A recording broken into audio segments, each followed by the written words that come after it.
our online chemistry class IUPAC for organic compound video lecture की series में ये हमारा सेकंड वीडियो है। फर्स्ट वीडियो लेक्चर में हमने type of carbon atom, type of alcohols, type of amines के बारे में समझा था। इस वीडियो लेक्चर में हम फंक्शनल ग्रुप, होमोलोगस सीरीज़ और टाइप्स ऑफ नोमेनक्लेचर के बारे में समझेंगे। जब हम IUPAC की बात करते हैं तो सबसे पहले हमारे दिमाग में फंक्शनल ग्रुप के बारे में क्वेश्चन उत्पन्न होता है, what is a functional group. जैसे कि आप सामने ग्रीन बोर्ड पर लिखा हुआ देख सकते हैं कि जब हम किसी हाइड्रोकार्बन में से एक हाइड्रोजन हटा करके कोई अधिक इलेक्ट्रोनेगेटिव एटम या फिर ग्रुप ऑफ एटम लगा देते हैं तो ये जो अधिक इलेक्ट्रोनेगेटिव एटम या ग्रुप ऑफ एटम होता है उसको हम फंक्शनल ग्रुप कहते हैं। यहाँ पर हमने RH एक हाइड्रोकार्बन ले रखा है, इसके हमने हाइड्रोजन एटम को X से रिप्लेस कर दिया है और हमको RX कंपाउंड प्राप्त हुआ है। यहाँ पर जो X है ये फंक्शनल ग्रुप कहलाएगा। X या तो एक सिंगल एटम हो सकता है जैसे कि FCl या फिर X बहुत सारे एटम्स का एक ग्रुप हो सकता है, जैसे कि एल्कोहल के केस में OH हो सकता है, COOH हो सकता है, CHO ग्रुप हो सकता है।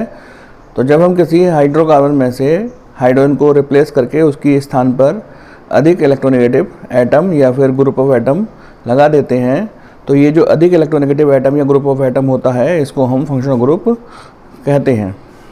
जैसा कि सामने आप ग्रीन बोर्ड पर फंक्शनल ग्रुप की डेफिनेशन लिखी हुई देख सकते हैं। A functional group may be an atom और group of atom present in a molecule. Functional group या तो एक एटम होता है या फिर बहुत सारे एटम्स का ग्रुप होता है जो कि किसी मॉलिक्यूल के साथ अटैच होता है। A functional group determine its chemical property. यदि किसी मॉलिक्यूल में फंक्शनल ग्रुप लगा होता है तो सबसे पहले ये अपनी केमिकल प्रॉपर्टी शो करता है। जैसा कि आप सामने ग्रीन बोर्ड पर देख रहे हैं, जब हमने हाइड्रोकार्बन के एक हाइड्रोजन को X से रिप्लेस कर दिया तो ये जो X एटम या फिर ग्रुप ऑफ एटम है इसको हम फंक्शनल ग्रुप कहते हैं। इस प्रकार के मॉलिक्यूल के दो पार्ट होते हैं, एक हाइड्रोकार्बन पार्ट होता है और एक फंक्शनल ग्रुप पार्ट होता है। जो हाइड्रोकार्बन पार्ट होता है वह मॉलिक्यूल की फिजिकल प्रॉपर्टीज़ को शो करता है, जबकि जो फंक्शनल ग्रुप पार्ट होता है वह मॉलिक्यूल की केमिकल प्रॉपर्टी को डिटरमाइन करता है। जैसा कि डिस्कशन से स्पष्ट हो चुका है, यदि किसी मॉलिक्यूल में सेम फंक्शनल ग्रुप लगा होगा तो उसकी केमिकल प्रॉपर्टी भी सेम होंगी। जैसे कि यहाँ पर हमने कुछ मॉलिक्यूल्स लिख रखे हैं जिनमें कि OH ग्रुप अर्थात एल्कोहल ग्रुप लगा हुआ है, तो ये सभी मॉलिक्यूल्स एक समान केमिकल प्रॉपर्टी शो करेंगे। सामने ग्रीन बोर्ड पर कुछ फंक्शनल ग्रुप और उनके नेम और उनके स्ट्रक्चर के बारे में दिखाया गया है। जैसे कि आप देख सकते हैं एल्कीन, इसमें डबल बॉन्ड होता है। जब कार्बन कार्बन के बीच में डबल बॉन्ड होता है तो ऐसे मॉलिक्यूल्स एल्कीन कहलाते हैं। एल्काइन, इनमें ट्रिपल बॉन्ड पाया जाता है। जब कार्बन कार्बन के बीच ट्रिपल बॉन्ड होता है तो ऐसे मॉलिक्यूल्स एल्काइंस कहलाते हैं। हाइड्रोजन डेरिवेटिव, जब किसी हाइड्रोकार्बन के हाइड्रोजन को X से रिप्लेस कर देते हैं, जहाँ X FCl होता है, तो ऐसे मॉलिक्यूल्स हैलोजन डेरिवेटिव्स कहलाते हैं। इसी प्रकार से एल्कोहल, इनको हाइड्रोक्सी कहते हैं। यहाँ पर X OH ग्रुप के रूप में होता है। थायो एल्कोहल, इसको थायोल कहते हैं। थायो एल्कोहल का एक नाम और है, इसको हम मरकैप्टन भी कहते हैं और SH ग्रुप से इसको शो करते हैं। ईथर डाइवैलेंट ऑक्सीजन होता है और इसको इस प्रकार से शो करते हैं। इसी प्रकार से थायो ईथर, इसको हम डाइवैलेंट सल्फर कहते हैं और इसको इस प्रकार से शो करते हैं। यहाँ सामने ग्रीन बोर्ड पर कुछ और फंक्शनल ग्रुप आप देख सकते हैं, जैसे एल्डिहाइड, इसको एल्डिहाइडिक या फॉर्माइल कहते हैं और CHO ग्रुप से इसको शो करते हैं। थायो एल्डिहाइड, इसको थायाल कहते हैं और C++ ग्रुप से इसको शो करते हैं। इसी प्रकार से कीटोन्स, इसको कीटोनिक या ऑक्सो कहते हैं और C++ से इसको प्रदर्शित करते हैं। कार्बोक्सिलिक ग्रुप, ये एक इम्पोर्टेंट ग्रुप है, इसको कार्बोक्सिली या और COOH ग्रुप से इसको शो करते हैं। क्लोरो क्लोराइड, इसको क्लोरोकार्बोनाइल कहते हैं, और COCl से इसको शो करते हैं। इसी प्रकार से एसिड एनहाइड्राइड, इसको एनहाइड्राइड कहते हैं, और इसको CO का होल ट्वाइस O से इसको प्रदर्शित करते हैं। आप इनका स्क्रीनशॉट ले लेंगे और अपनी कॉपी में इसको इसी प्रकार से लिख लेंगे। सामने ग्रीन बोर्ड पर कुछ अन्य फंक्शनल ग्रुप लिखे हुए हैं इस क्रम में। एस्टर, ये एक इम्पोर्टेंट फंक्शनल ग्रुप है, इसको एल्कोक्सी कार्बोनाइल कहते हैं और COOR से प्रदर्शित करते हैं।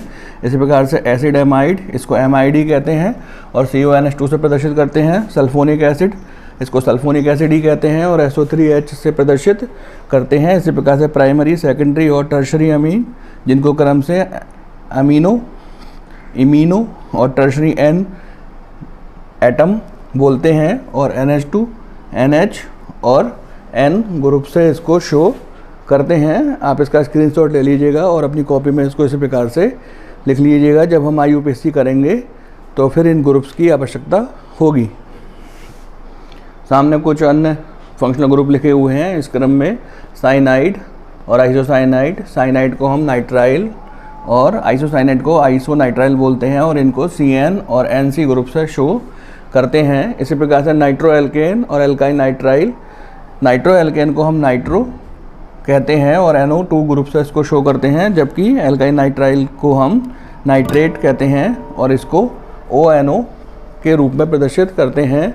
ये जो साइनाइड, आइसोसाइनाइड, नाइट्रो एल्केन और एल्काइन नाइट्राइल, ये दोनों ग्रुप जो हैं, ये सब ग्रुप ये आपस में आइसोमेरिक फॉर्म शो करते हैं। इनकी हमने डिटेल से आइसोमर्स में भी स्टडी की है। तो इस प्रकार हमारे फंक्शनल ग्रुप यहाँ पर कंप्लीट होते हैं। अब हम होमोलोगस सीरीज़ की स्टडी करेंगे। ऑर्गेनिक केमिस्ट्री को सिंप्लीफाई तथा सिस्टमेटिक करने के लिए हम ऑर्गेनिक मॉलिक्यूल्स को अनेक ग्रुप्स या फैमिली में डिवाइड करते हैं।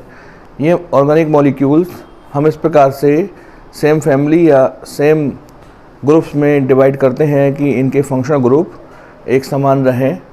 तो ऐसे मेंबर्स या ऐसे ऑर्गेनिक कंपाउंड्स जिनके फंक्शनल ग्रुप सेम होते हैं, वह एक फैमिली बनाते हैं और एक सीरीज़ के रूप में हम उनको डिस्कस करते हैं। उस सीरीज़ को हम होमोलोगस सीरीज़ कहते हैं।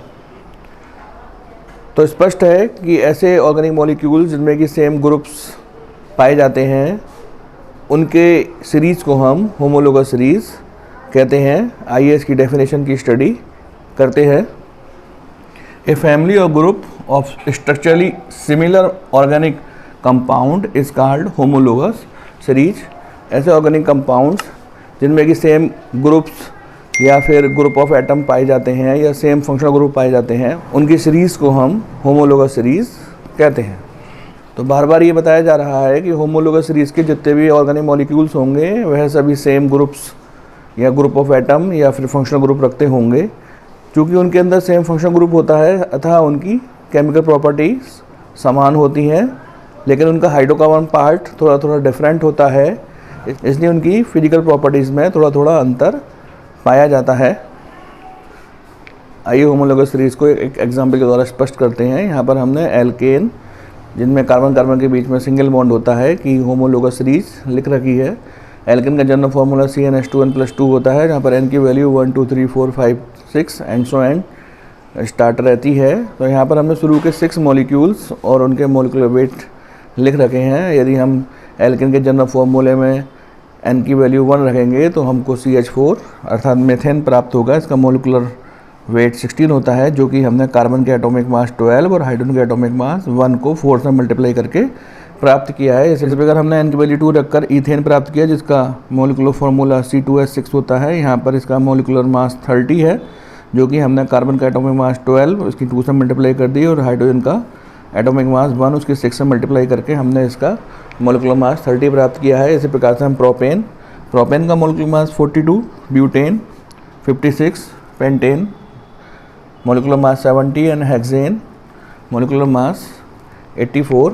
यदि हम मीथेन से हेक्सेन तक के सभी मोलिकुलर फार्मूला देखें तो हम पाएंगे कि 2 क्रमागत सदस्यों के बीच में 1 कार्बन और 2 हाइड्रोजन की अधिकता है, जो कि आगे को आप देखते चलेंगे। जब हम मीथेन से एथेन पर जाते हैं तो एक कार्बन बढ़ जाता है और 2 हाइड्रोजन बढ़ जाते हैं। इसी प्रकार से इथेन से प्रोपेन पर जाने पर भी एक कार्बन में वृद्धि हो जाती है जबकि 2 हाइड्रोजन में वृद्धि हो जाती है। ऐसा ही हम प्रोपेन ब्यूटेन, ब्यूटेन से पेंटेन और पेंटेन से हेक्सेन के बीच में कह सकते हैं। यदि हम इनके मोलिकुलर मास की बात करें तो एक मॉलिक्यूल से जब हम दूसरे मॉलिक्यूल की ओर जाते हैं तो मॉलिकुलर मास में 14 की वृद्धि हो जाती है। आप देख सकते हैं मीथेन का मॉलिकुलर मास 16 है जबकि एथेन का मॉलिकुलर मास 30 है। 2 क्रमागत सदस्यों के बीच में 14 मॉलिकुलर मास की वृद्धि हो गई है, जो कि आप इथेन से प्रोपेन के बीच में भी और प्रोपेन से ब्यूटेन के बीच में भी देख सकते हैं। तो हम कह सकते हैं कि जो फंक्शनल ग्रुप होते हैं उनके क्रमागत सदस्यों के बीच में CH2 का डिफरेंस होता है और उनके मॉलिकुलर मास में 14 का डिफरेंस पाया जाता है। इसको एक एग्जाम्पल एल्कोहल के केस में समझने का प्रयास करते हैं। जैसा कि सामने आप ग्रीन बोर्ड पर देख रहे हैं कि एल्कोहल का जनरल फार्मूला CnH2n+1OH होता है। यहाँ पर हमने हाइड्रोकार्बन पार्ट में से एक हाइड्रोजन को हटा करके उसके स्थान पर फंक्शनल ग्रुप OH को लगा दिया है। जब हम यहाँ पे n की वैल्यू 1 रखते हैं तो CH3OH मैथिल एल्कोहल प्राप्त होता है। इसी प्रकार से n की वैल्यू 2 रखने पर CH3CH2OH एथिल एल्कोहल और n की वैल्यू 3 रखने पर CH3CH2CH2OH प्रोपाइल एल्कोहल प्राप्त होता है। यदि हम इनके मॉलिकुलर मास के बारे में बात करें तो इसका मैथिल एल्कोहल का जो मॉलिकुलर मास है 32, एथिल एल्कोहल का मॉलिकुलर मास 46 और प्रोपाइल एल्कोहल का मॉलिकुलर मास 60 होता है। जैसे कि हमने पहले डिस्कस किया था कि होमोलोगस सीरीज के क्रमागत सदस्यों के बीच में CH2 का डिफरेंस होता है और मॉलिकुलर मास में 14 की वृद्धि हो जाती है। तो ये वाला सीक्वेंस हम यहाँ पर भी देख सकते हैं। जब हम मैथिल एल्कोहल से एथिल एल्कोहल की ओर जाते हैं तो एक कार्बन और 2 हाइड्रोजन की वृद्धि हो जाती है जबकि मॉलिकुलर मास में 14 की वृद्धि हो जाती है। ऐसा ही हम एथिल एल्कोहल और प्रोपाइल एल्कोहल के बारे में भी कह सकते हैं। आइए होमोलोगस सीरीज के कैरेक्टरिस्टिक्स की स्टडी करते हैं। जैसा कि आप सामने ग्रीन बोर्ड पर लिखा हुआ देख सकते हैं, each homologous series can be represented by a general formula. प्रत्येक होमोलोगस सीरीज को एक जनरल फार्मूला के द्वारा रिप्रेजेंट कर सकते हैं। जैसे कि यहाँ पर एल्केन का जनरल फार्मूला CnH2n+2 होता है, एल्कीन का जनरल फार्मूला CnH2n होता है, एल्काइन का जनरल फार्मूला CnH2n-2 होता है। इसी प्रकार से एल्कोहल का जनरल फार्मूला CnH2n+1OH होता है। तो प्रत्येक होमोलोगस सीरीज को हम एक जनरल फार्मूला के द्वारा रिप्रेजेंट कर सकते हैं।